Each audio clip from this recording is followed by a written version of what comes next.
Hi guys and welcome. This is Jen Gata Siciliano, artist, memoir writer, bipolar psychiatric survivor, and your host of Not As Crazy As You Think podcast, the place that offers an alternative perspective on mental illness, highlighting creativity, non-conventional healing, and breaking on through to the other side. If you are ready for a new narrative on the mental realm that celebrates crazy and cool without penalty, then Not As Crazy As You Think is for you. Chapter 4. The Taj Mahal. In stark contrast to New Delhi's decrepit backdrop, sat prominently the lavish, palace-like Grand Western Regional Hotel, where many foreign visitors gathered early this morning, anticipating their journey to the ravishing Taj Mahal. Atop my head sat an Indiana Jones hat that I purchased from an Upper West Side shop known for its fabulous selection of safari fedoras, and the mood was set. When the bus driver announced boarding, with an excited skip in my step, I hopped on board and quickly grabbed a window seat in the front, where I couldn't miss a thing. I was thankful it was a tour bus and not one of those Indian public buses where they cram to board as many people as possible in a claustrophobic space, so much so that the doors were unclosable and people spilled out of the windows. I took in a deep breath and slowly exhaled a full audible sigh. Nothing could stop me now in my development as a world traveler. My universe was expanding, finally.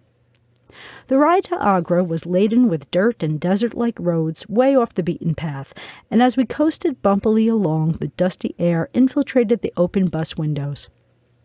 I daydreamed for much of the ride. There was so much to think about, so much to absorb. Our lively tour guide, a tall, attractive Indian gentleman, oozed charm and vigor, and the animation in his body and expressions on his face held an enthusiasm that was infectious.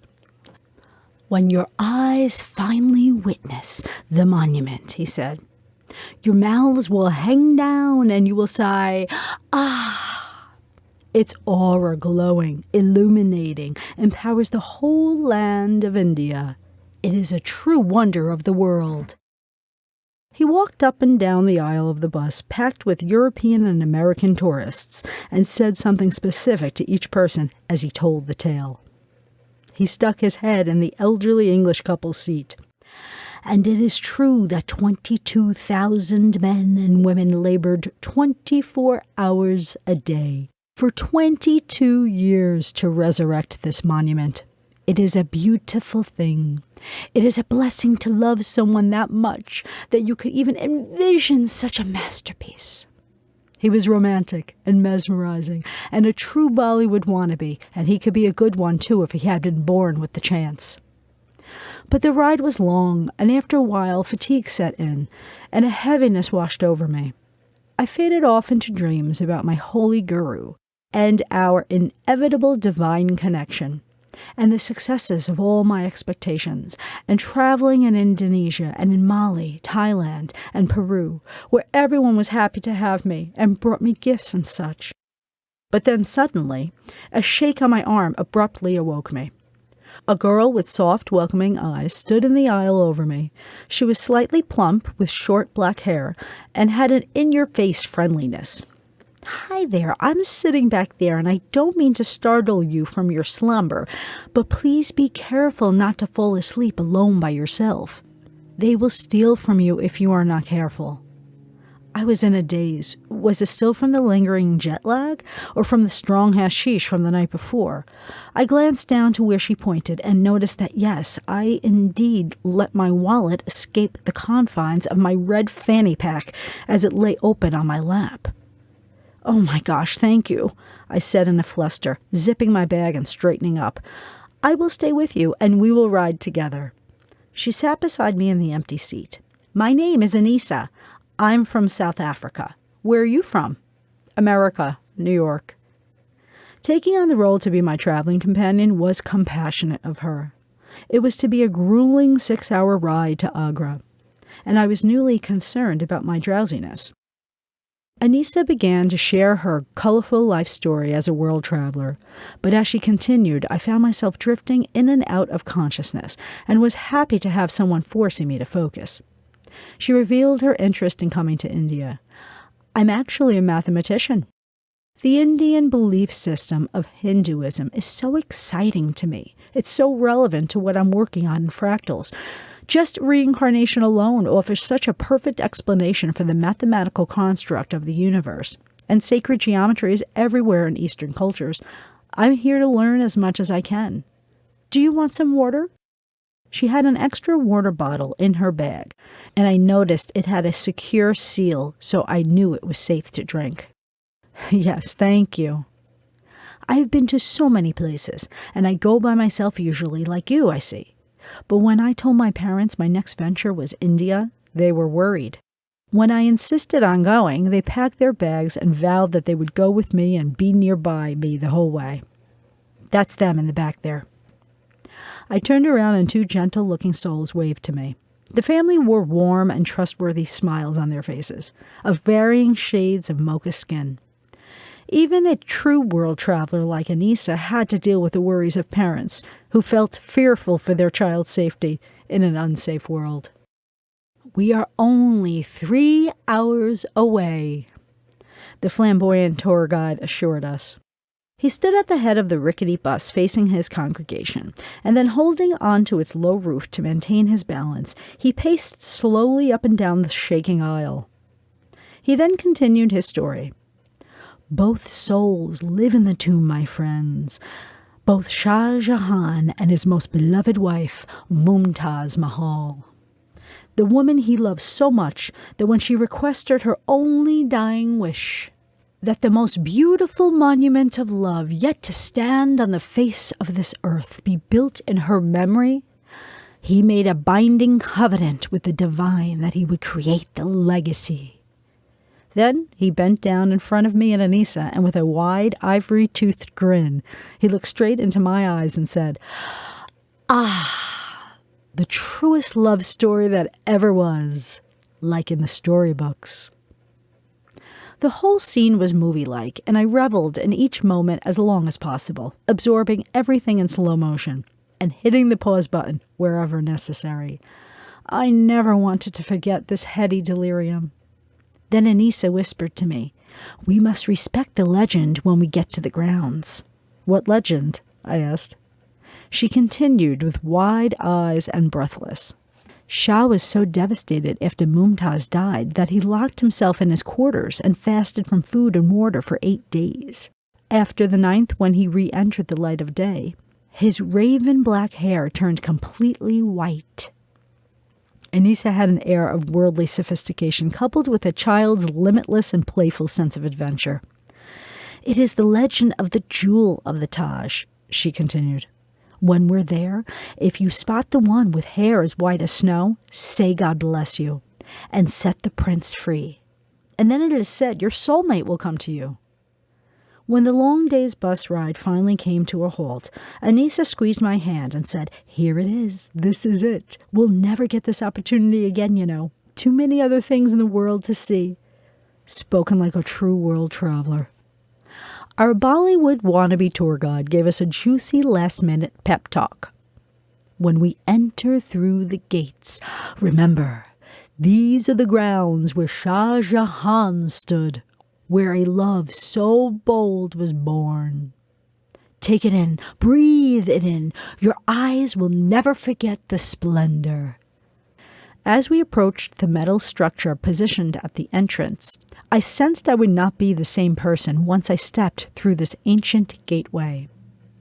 The tall, heavy doors opened slowly and intrepidly, as if the Shah spirit itself was the gatekeeper.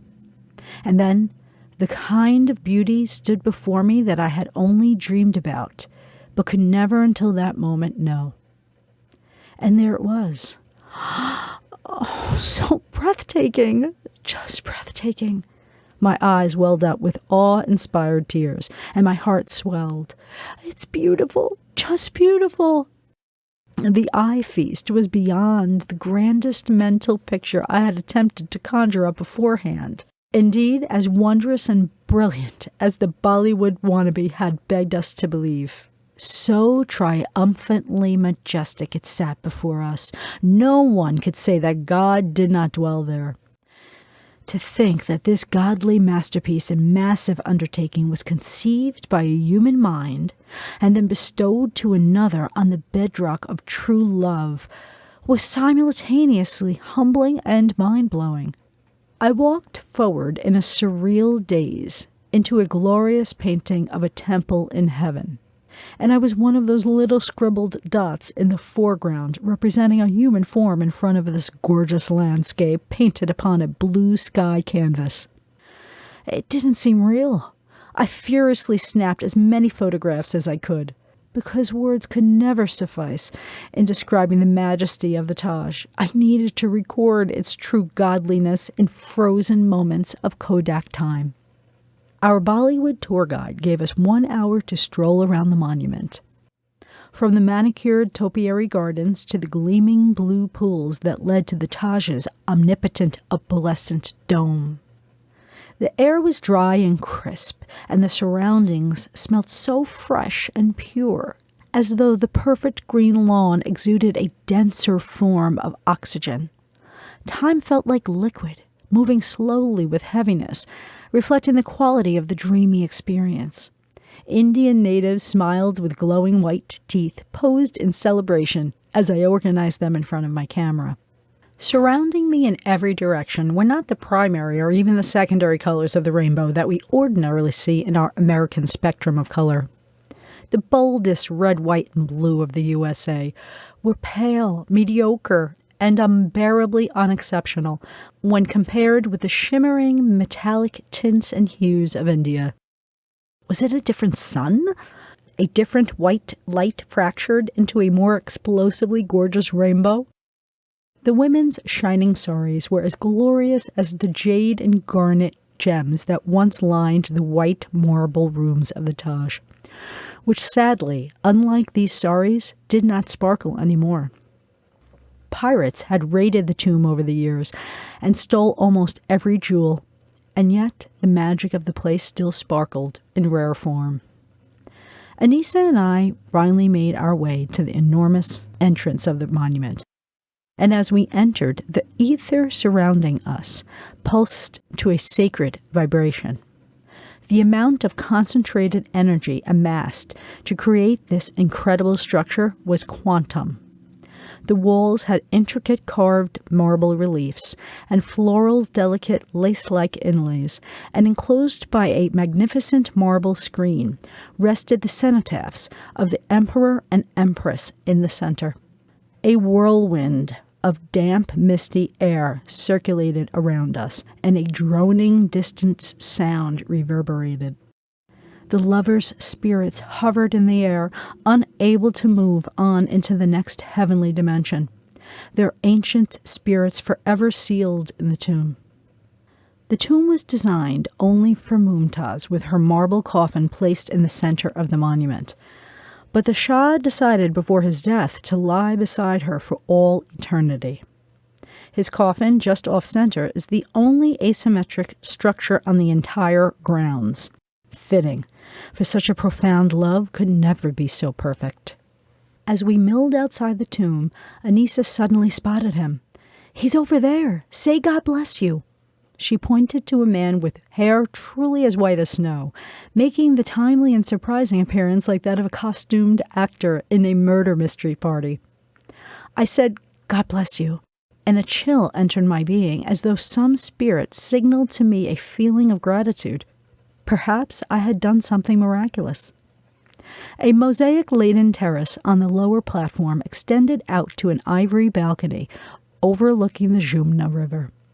Anissa and I decided to meditate there.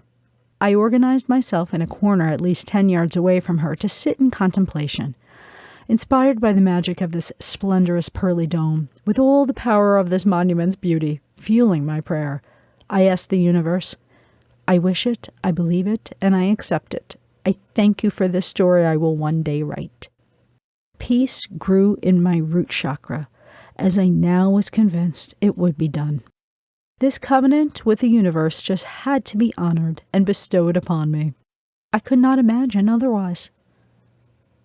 I slept most of the long and tiresome journey home to New Delhi. For hours, I drifted in and out of awareness as Anissa talked away, but I was glad to have made a connection with such a kind traveler. It grounded me. When we arrived to where the bus was stationed, with grateful hearts we bid farewell to each other and to the glory of our day at the Taj. Just before parting ways, I thought it best to get her hotel information, just in case I needed any further expert advice on my travels. Now it was after 10 p.m., and I was exhausted. The peace and calm I had absorbed during the day was beginning to wane. I found a cabbie and threw myself into the back seat of the vehicle. "What's the address?" he asked. "What?" I replied absent-mindedly. Suddenly it registered. I was dumbfounded and dumb. I had forgotten to bring any information with me. No Nayar phone number, no Nayar address. What had I been thinking? I was so caught up with the fervor of the Taj expedition that I had stupidly forgotten such essential information. In 1994, no one had cell phones nor immediate access to the internet. Only payphones existed, and in India, they were not easily found. Oh my God, I'm not sure. Like an idiot, I uttered, "Do you know the Nayars?" The cabbie looked at me agitated and impatient and raised his voice. "Where do you want to go?" I remembered the Nayars neighborhood was a short 5-minute drive away, and within that huge capital city, it seemed like the only local vicinity with homes that had heat and running water. "Go in the direction of the richer residential homes." The cabbie stared me down, and I was worried he might give up on me. "Please, I'm sorry, but I don't exactly remember. I will, though, once I see it."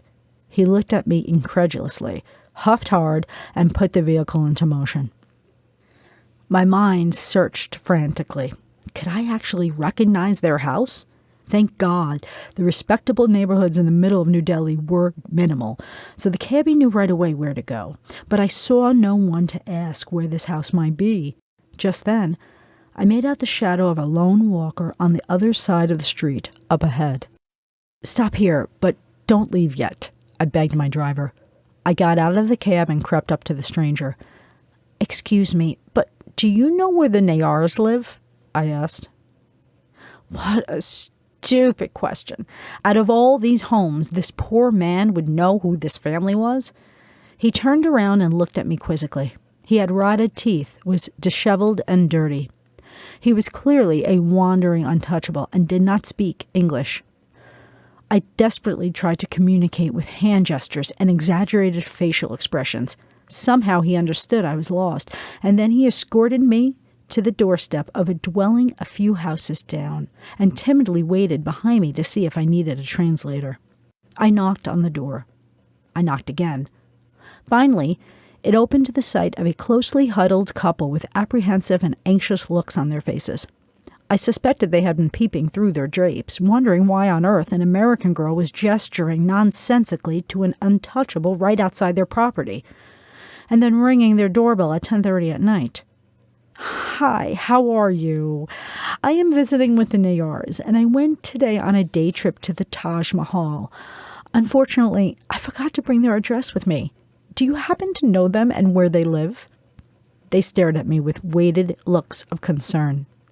"Yes, we know them." God had granted me his grace and mercy. With some hesitancy, they sent me in the right direction. I was so grateful for their benevolence and thanked them profusely. I was particularly indebted to the untouchable. He was clearly proud that he was able to help me. I thanked him, shook his hand vigorously, and went on my way.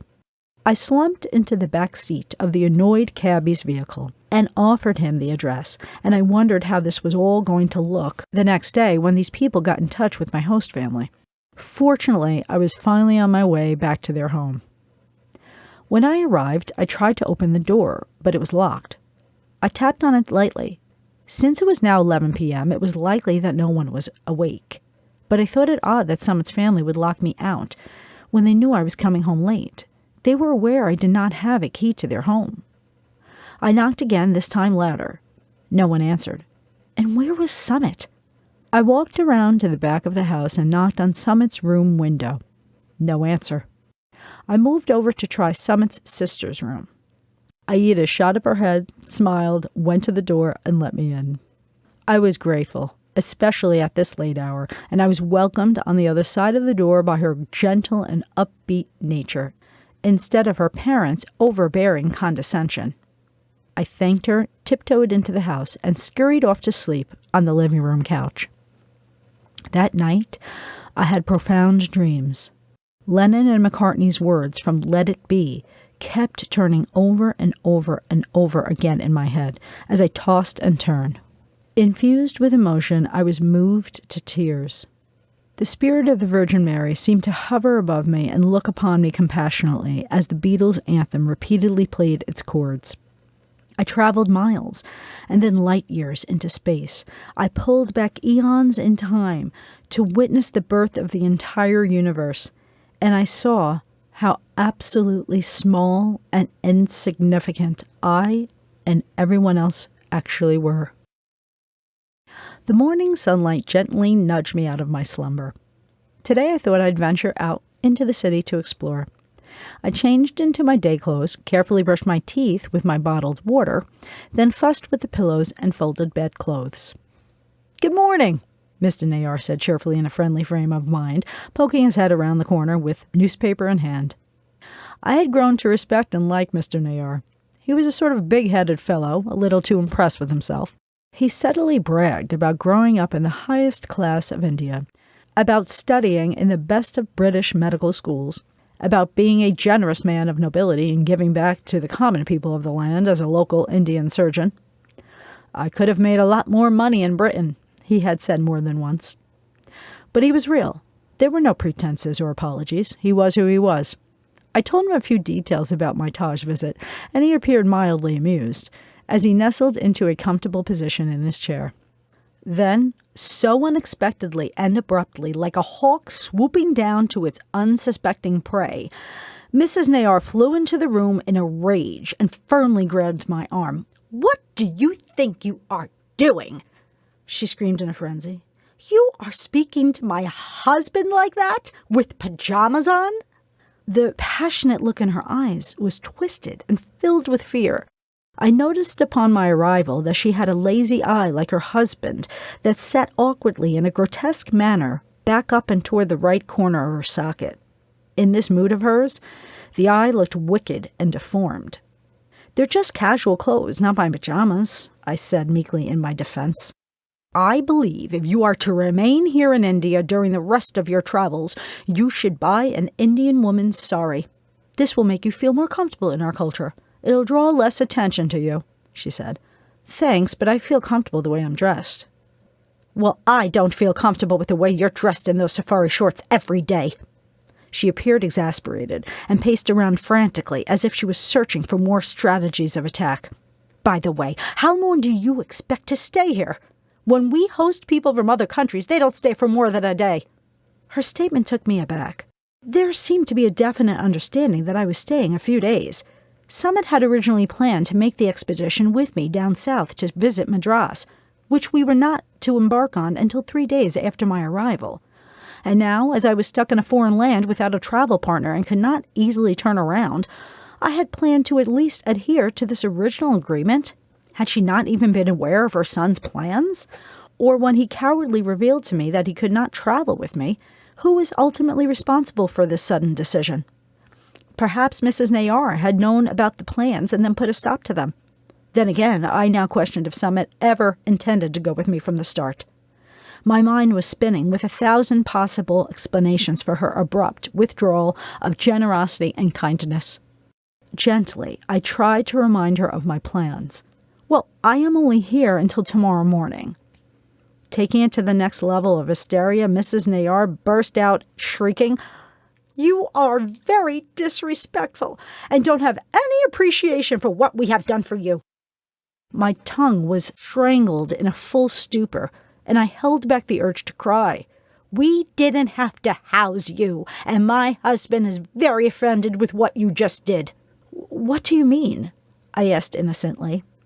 By this time, Mr. Nayar had caught on to the conversation and now came forward out of the kitchen. "Geeta, stop exaggerating. There is nothing wrong with anything Jennifer did." She stomped over her husband's words, ignoring his sympathetic interjection. even disdaining it as she shot him a scornful glare and then gave one back to me. "And did you ever think for one selfish moment that you should be more sensitive? You really hurt Summit's feelings. You called him arrogant the other day. Don't you think that was wrong of you?" I knew it was an inappropriate remark to make at the family dinner table, but for goodness sake, Summit was a grown man. If she only knew the kind of insults he hurled at everyone and anyone at college, she would not be so convinced of his blamelessness. He could certainly handle the remark, especially since it was true. She was a fool to see her son as a poor, abused soul. I didn't see him whimpering in the corner about it. She continued with hostility. "I'm sorry, but I have seen many people come through here while traveling in India. Never as much of an imposition as you have been. You did not even have the decency to clean up after yourself this morning." My heart sank. Now she was plainly lying. I had cleaned up before the servant did, and as I had consistently tried to do polite chores throughout my stay, each time Mrs. Nayar stopped me in my tracks with, "Please don't even think of lifting a finger and bothering yourself with that. We have a servant for those things." Her illogical rant was making less and less sense to me. It did not add up. But Mrs. Nayar continued on, relentlessly. And then suddenly, gripping my arm once again, hurting me as she twisted it slightly, she said with a shake in her voice, "And last night, banging on the door? Why did you come home so late?" "You were aware I was coming home late from the Taj Mahal. It was a 14-hour round trip, and the door was locked, so I knocked to get in. I'm sorry if I woke anyone up," I pleaded. Then I realized that if the family I had intruded upon the night before relayed the message to Mrs. Nayar that I so rudely interrupted them at such a late hour to ask for directions with an untouchable by my side, it might be too much for such a proud, snobbish woman to bear. Her reputation was at stake. She hosted a stupid American vagrant who hung out with the lowliest of the low. Mr. Nayar, mortified by his wife's behavior, cried out, "Geeta, don't be unreasonable." And then, in an impulsive moment of deep regret and remorse for what she claimed was my vile conduct, I suddenly felt the unstoppable urge to redeem myself. Something within me, based on no good reason whatsoever, swelled with such heartbreaking affection for this woman that I suddenly saw myself, as if I was out of my body and watching from above, reach out to her face with my free hand almost in slow motion and touch my palm lightly to her cheek. "I'm sorry," I softly uttered with such authentic and pathetic earnestness, it was enough to sicken anyone with any shred of dignity and self-respect. And after I did the ridiculous deed, I realized it was appallingly inappropriate, as if I was pathologically motivated by my obsessive infatuation with this superior family, willing to lose all my integrity in the process. With a violent, sweeping motion, Mrs. Nayar threw down my hand, leapt off the couch where she had me fettered down and scolding, and ran backwards in fleeing horror. Frightened out of my wits, a grave and unshakable fear entered my mind. The swift and terrified way she repelled from me was like the allegorical serpent recoiling from Jesus Christ. The symbolism of a lamb led to the slaughter slammed my fragile mental state with a ferocious blow. Now, I sat frozen on the couch, small and scared, my heart beating and my face flushed.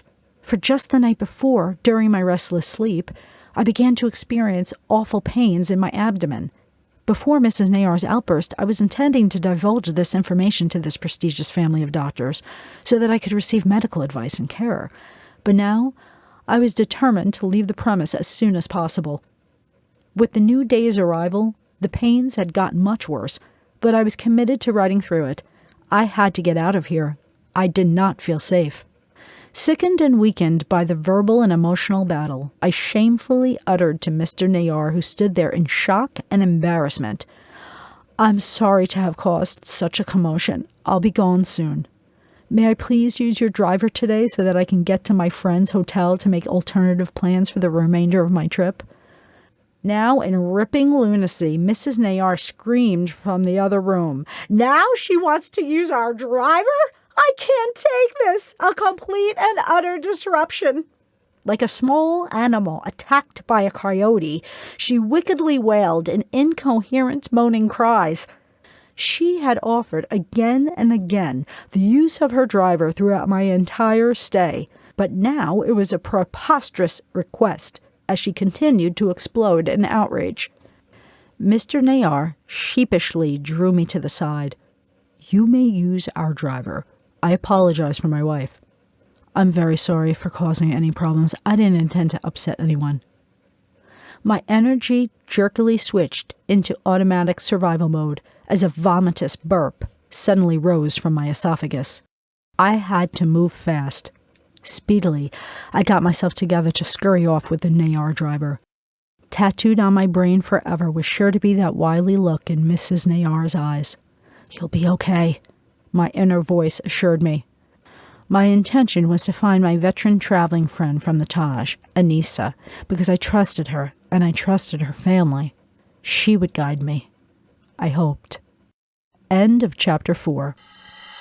Thanks for listening to Not As Crazy As You Think, and don't forget to subscribe to my YouTube channel. And remember, mental health is attainable for anyone, especially those labeled with mental illness. Until next time, peace out.